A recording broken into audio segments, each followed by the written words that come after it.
सध्या मी रायगड जिल्ह्यातील नागोठणे या ठिकाणी आहे। आपण जर बघितलं तर नागोठणेपासून खेडपर्यंतचा जो पेट्रोल पंप आहे त्या ठिकाणी पेट्रोल आणि डिझेलचा कुठेतरी साठा उपलब्ध नाही आहे। त्यामुळे अनेक जे पर्यटक आहेत त्यांचा हिरमोड होत आहे। ज्यांना कोकणामध्ये प्रवास करायचा आहे पर्यटकांना त्या पर्यटकांना डिझेल आणि पेट्रोल जे आहे ते उपलब्ध होत नाही आहे। आणि आता जर आपण पाहिलं तर काही ठिकाणी सीएनजी उपलब्ध होत आहे, मात्र ज्या ठिकाणी सीएनजी उपलब्ध होत आहे त्या ठिकाणी अतिरिक्त गर्दी जी आहे ती पाहावयास मिळत आहे।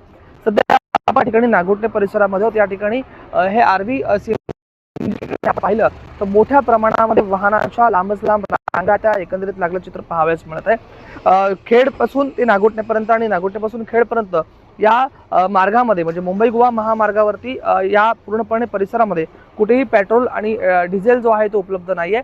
आणि ज्या ठिकाणी पेट्रोल साठा जो आहे तो कमी प्रमाणामध्ये आहे आणि त्याच कारणास्तव आपण जर बघितलं तर वाहनाच्या एकंदरीत लांबच लांब रांगा ज्या आहेत त्या ठिकाणी लागल्याचे चित्र पाहावयास मिळत आहे।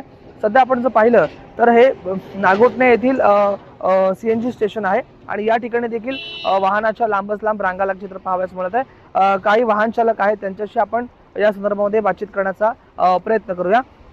एकंदरीत काय सांगाल, काय परिस्थिती? आता काल पण मी आलो होतो टाकायला।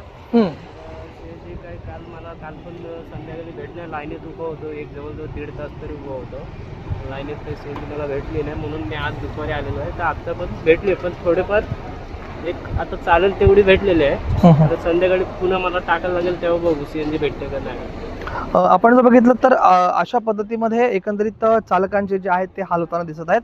आता यावर कधी तोडगा निघणार हेच खरं पाहावं लागणार आहे। राज वैश्वपायन, टीव्ही9 मराठी, रायगड।